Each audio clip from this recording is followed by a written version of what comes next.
Yeah, it should probably go up here in S, but wait a minute. Apples are nothing like what they used to be. Fun fact, people who eat an avocado a day compared to people who don't lose weight. Cut the ends off, but leave the fuzziness. And so we use limes in our house because of that. So just be careful. Hello, I'm Dr. Stephen Gundry, and welcome to Gut Instincts. So today we're going to embark on a flavorful journey through one of nature's most delightful offerings, fruits. Now, before we get started, just remember when we talk about fruit, we're talking about organic fruit and eating fruit in season and in moderation. I'll be ranking these everyday fruits from S to F. S stands for superfood, and F means it belongs in the trash. But before we jump in, don't forget to hit that subscribe button and like this video if you're ready to boost your gut health along with me. Let's dive in. First up, an apple. Hey, an apple a day keeps the doctor away. Yeah, it should probably go up here in S, but wait a minute. Apples are nothing like what they used to be. An apple is about the size of a cantaloupe now. And interesting fact, the fructose in an apple is extremely high. So a modern apple is really one of the least preferred foods. I know, it gets a D. Well, how about a pear? A pear that's unripe, like a crispy pear that's crunchy, is actually really good for you. It does not have that high sugar content. If you go and get the beautiful Bartlett pear and eat it ripe and it's just dripping sweet in your mouth, it's really bad. Pears can actually be a superfood if you eat them right, but we'll give it a B because most of you aren't going to do that. Okay, how about an orange? Same problem here. Oranges have been bred for sweetness. Everybody's probably seen the Cara navel orange recently, and boy, are they delicious. But they've been bred for sugar content. So an orange is okay, but orange juice is horrible. We'll give it a B. Oh, now how about grapes? Everybody knows how great grapes are because they've got resveratrol, that amazing polyphenol that's in red wine. Only problem is, grapes are just like apples in that most of the sugar content in grapes is fructose rather than glucose. Glucose is not the enemy in fruit, it's fructose. And grapes are tied with apples as the highest. And grape juice is even worse. So grapes are joining apples way down in the D list. How about kiwis? There are really cool studies showing that kiwis, particularly the little golden kiwis, feed good gut bacteria and have also been associated with making more diversity in the gut. And there's even human studies that they promote weight loss. Now here's the key. Buy your kiwis, wash them, cut the ends off, but leave the fuzziness. The fuzziness has got a ton of really great fiber and polyphenols. Superfood number one, kiwis. And if you can find them, get the gold kiwis. Grapefruit. Now, the good news about grapefruit is that they have not been bred for sweetness, but they've been bred for size. So when you're buying grapefruits, don't cheat yourself. Buy the smaller ones. And that goes for fruits in general. Smaller is better. But grapefruits are low in sugar. They have some very interesting polyphenols. Grapefruit is way up there in the A list. How about an avocado? Well, an avocado is a fruit. It's actually a single-seeded berry. Its fat is mostly a monounsaturated fat, oleic acid, exactly like in olive oil, and it's loaded with fiber. So avocados should have a place on your table. Fun fact, people who eat an avocado a day compared to people who don't lose weight. And fun fact, adding an avocado to your salad allows you to absorb the nutrients better than if the avocado wasn't added to the salad. Superfruit number two, mango. Oh man, if you want a sugar bomb, mangoes are right up there. But buy your mangoes unripe and then use them in a salad. You are going to get a huge boost in prebiotic fiber, very little sugar, as long as you buy it unripe. And that's usually how you see them in the stores. So I'm going to put it up in A because some of you are just not going to be able to resist the ripe ones. I can assure you in my patient population, I can tell when some of my patients, it's mango season because their blood work shows it all the time. Strawberries. Who doesn't like strawberries? Well, you probably know that there's some very great benefits to strawberries in terms of polyphenols and a very cool anti-aging compound called quercetin. But most strawberries in the United States are consistently on the dirty dozen for most pesticide and herbicide-laden foods. So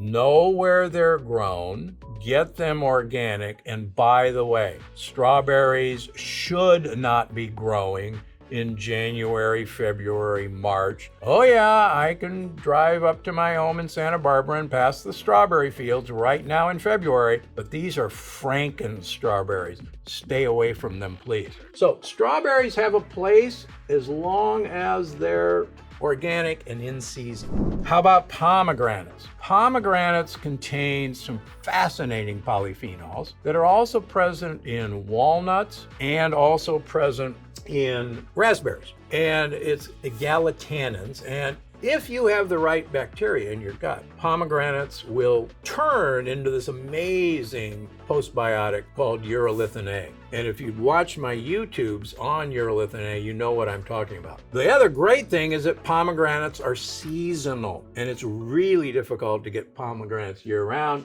It's a superfood. How about blackberries? If you're going to have berries, believe it or not, blackberries, and we'll talk about raspberries in a minute, are probably the best berries for you. But spoiler alert, blackberries are huge now. They've been bred for sugar content. Remember, what you're looking for in berries is actually the polyphenols in the skin and the seeds. And recently, all of these foods have been bred for bigger berries. So blackberries are right up there. They're certainly tied for the best of the berries. But what about blueberries? Blueberries have been bred and overbred for sugar content. Blueberries, even organic blueberries, are now the size of grapes. And if you actually cut one open, as I did on a show recently, you'll see that most of the blueberry is now sugary pulp. So get organic blueberries, get them in season, and be aware that blueberries just recently were put on the Dirty Dozen list, meaning they are the highest of having pesticides and herbicides. So be cautious about blueberries. We'll put them down with the strawberries because of the pesticide and herbicide warning. Raspberries. Raspberries are tied with blackberries as the safest and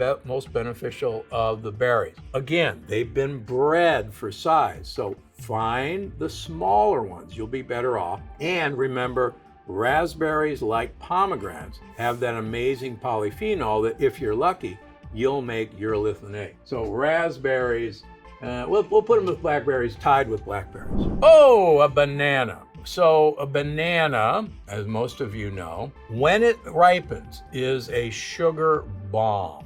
But when it's unripe and it's hard to peel, it's one of the best prebiotic fibers for your gut buddies. Peel your bananas while they're kind of green. They should be difficult to peel. Cut them in half, throw them in the freezer, preferably in a glass container or in a Ziploc, and use them in your smoothies because they'll be a great way to feed your gut buddies. But if they're yellow, we're talking trouble. So I'm going to put those in, we'll put them in the B category. We look at food sensitivities of the 100 most common foods that people eat. And we look at IgG antibodies to various foods. This is different than food allergies.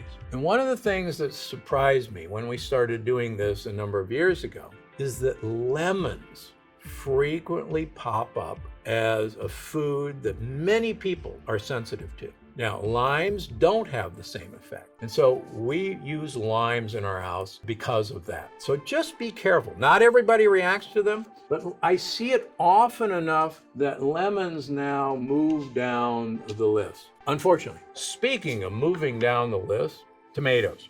Tomatoes are part of the nightshade family.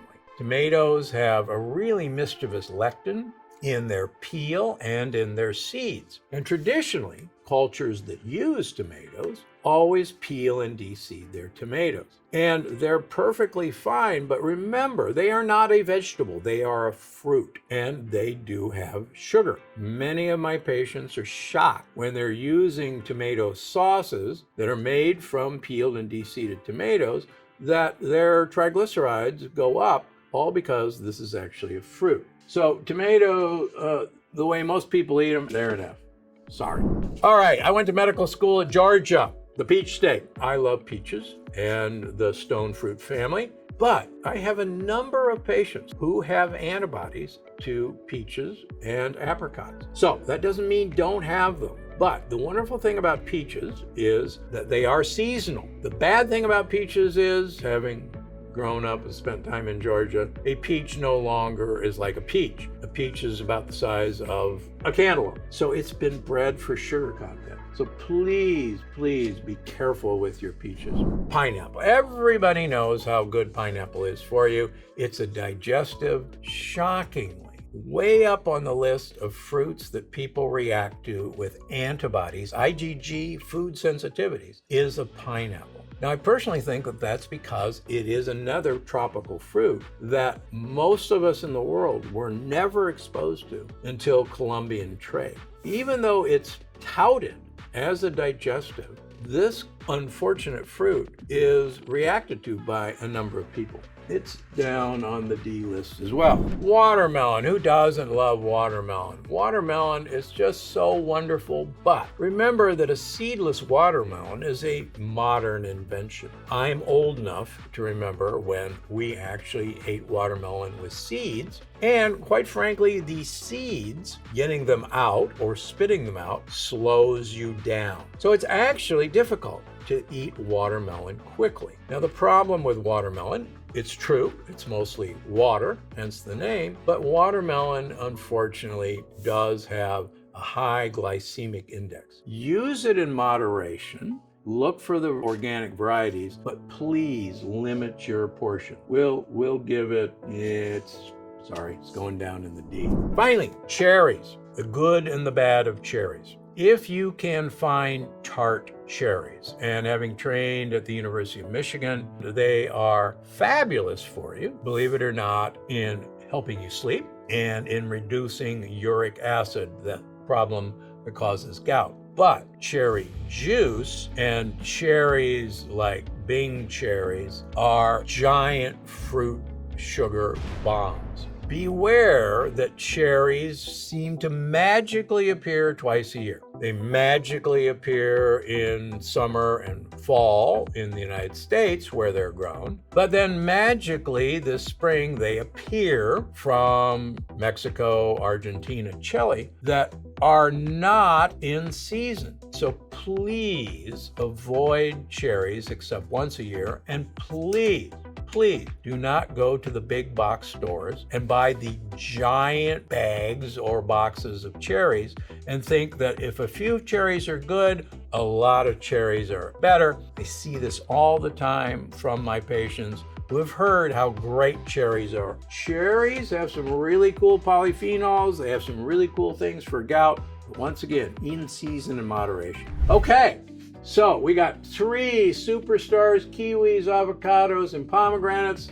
Some big time players, oranges, that's grapefruit, sorry, unripe mangoes, blackberries and raspberries. Watch yourself. Crispy pears, oranges, green banana, not yellow, cherries, particularly if you can find tart cherries. And then we get into the dirty dozen. We get into foods that sound great like lemons and peaches that you may actually have antibodies to. Then the guys, look, a big giant apple right now, sorry, it's on a D. Same way with grapes, seedless grapes, same way with pineapple, same way with seedless watermelon. You'll notice tomato got an F. It's the only fruit that got an F. And I want to be adamant about this because I see so many patients that the peel and the seeds are the lectins that they react to. And remember, most tomato sauces in this country are made from the whole tomato. In contrast, in Italy, by law, they have to peel and de-seed the tomato. Now, before I say goodbye, please let me know in your comments what your favorite fruit is. Now, if you found this episode valuable, give it a thumbs up, share it with your friends, and hit that subscribe button to stay tuned for more gut instincts. Remember, eat smart, feel great. I'm Dr. Gundry, and I'll see you in the next video.